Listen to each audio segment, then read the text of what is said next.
கிட்டக்க வந்து காட்டு. அப்பதான் அந்த சூடு உடம்புல ஏறும். உள்ளங்கைய தீயில காட்டி முகத்துல வச்சா தூக்கம் நல்லா கலையும்.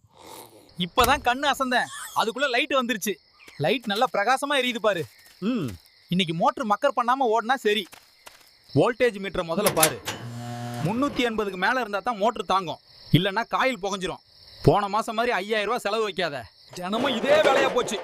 பகல்ல வெயில்ல காயணும், ராத்திரில பண்ணிய விரட்டணும். 3 மாசம் வளர்த்த பயிரை ஒரே நைட்ல காலி பண்ணிடுங்க. இன்னும் சத்தம் போடு. தண்ணி வேகமா வருது, அடுத்த பாத்திக்கு திருப்பலைன்னா பயிர் சாஞ்சிரும். மடைய திறந்து விடு, நான் இங்க அடைக்கிறேன். ஊதி குடி, நாக்கு வெந்துற போகுது.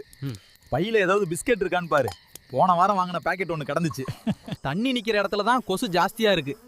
கொஞ்சம் மேடான இடத்துக்கு போய் நிப்போம், அங்க காத்துல கொசு நிக்காது.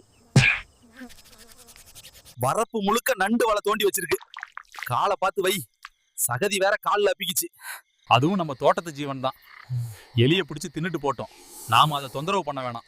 பாசி படிஞ்சு வழுக்குதுடா, சுவரை பிடிச்சிக்கிட்டு இறங்கு. சேத்து நாத்தத்தோட வீட்டுக்கு போனா சோறு போட மாட்டாங்க. குளிர பொறுத்துக்கிட்டு குளிக்க வேண்டியதான். காலையில முதல் வேலையா யூரியா மூட்டையை தூக்கணும். சீக்கிரம் தூங்கினாதான் சீக்கிரம் எந்திரிக்க முடியும்.